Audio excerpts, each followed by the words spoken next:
Hi, I'm Jen Spencer, and this is Jen Spencer's 10-Minute Book Club.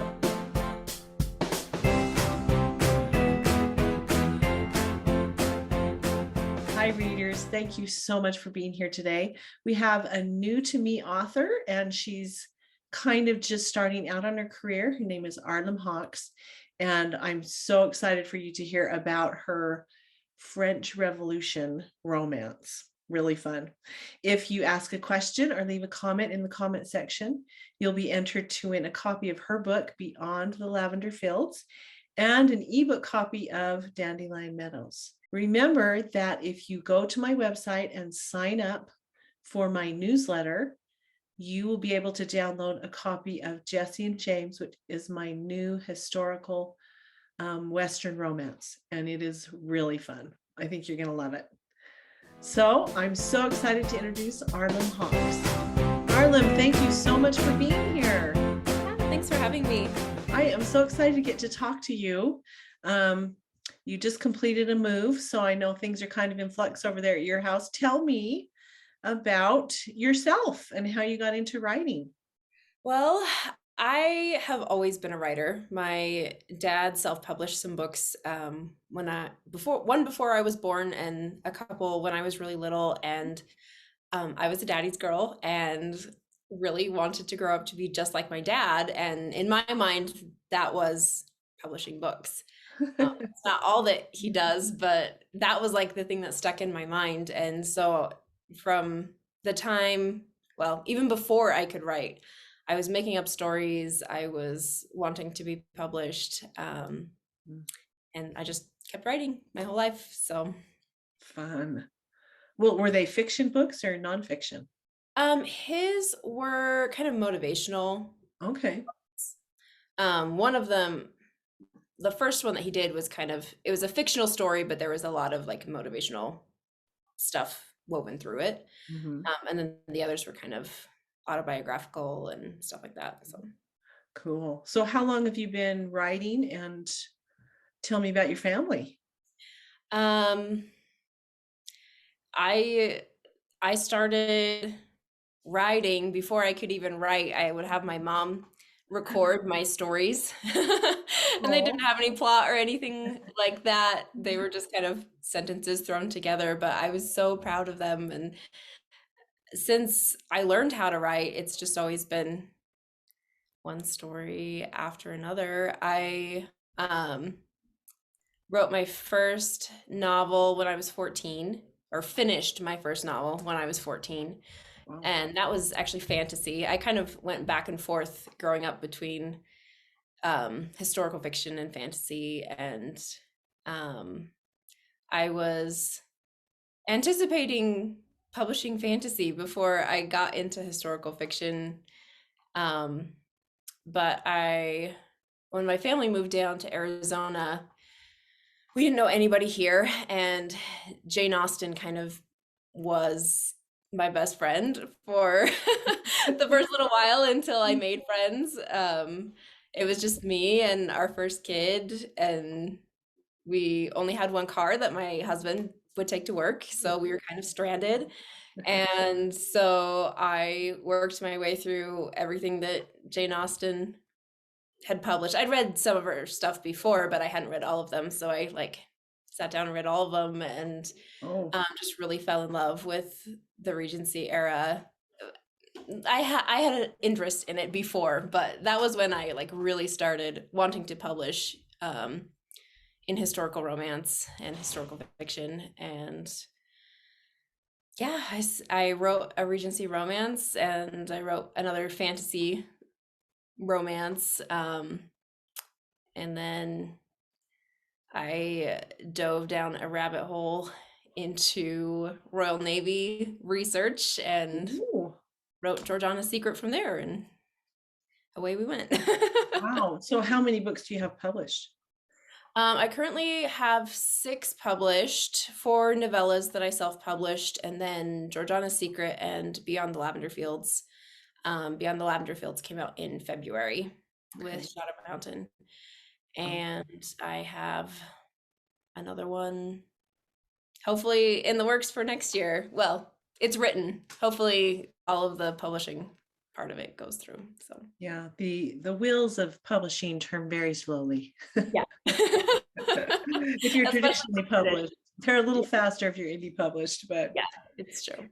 yeah, mostly. Well, that sounds great. So you have one kid, one child, Free. Hmm. 3. Oh, so how do you find time to write?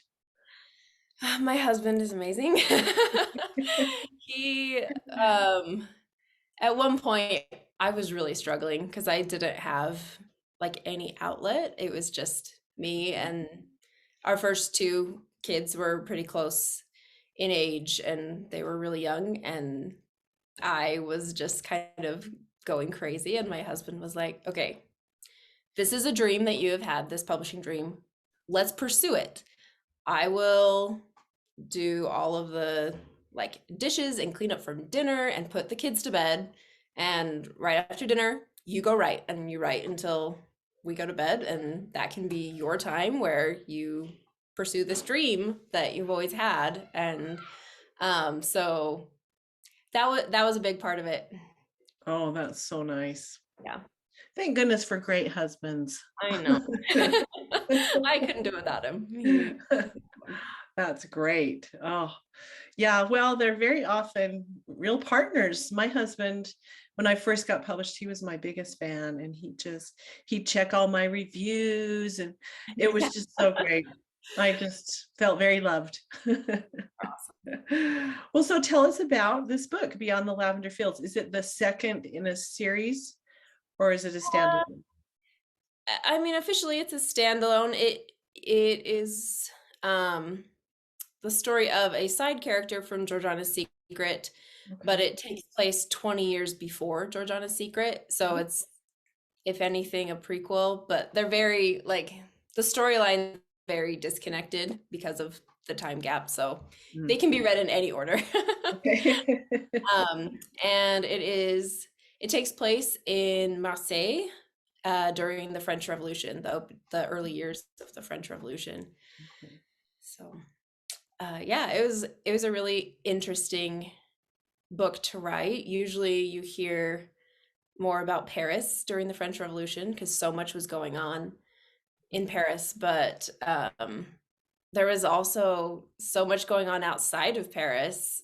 Mm. um, each region of France kind of had their own French Revolution story. And so it was really interesting to delve into that and see a different perspective on the French Revolution.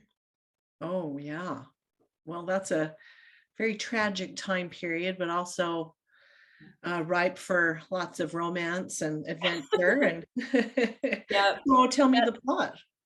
So our hero is Gilles. He is wanting to go to the medical school that is near Marseille. It's one of the oldest medical schools in the world. And he's saving up money by being a clerk to a soap maker. And he runs into the soap maker's daughter, who is a royalist, Mm. and he is a Jacobin.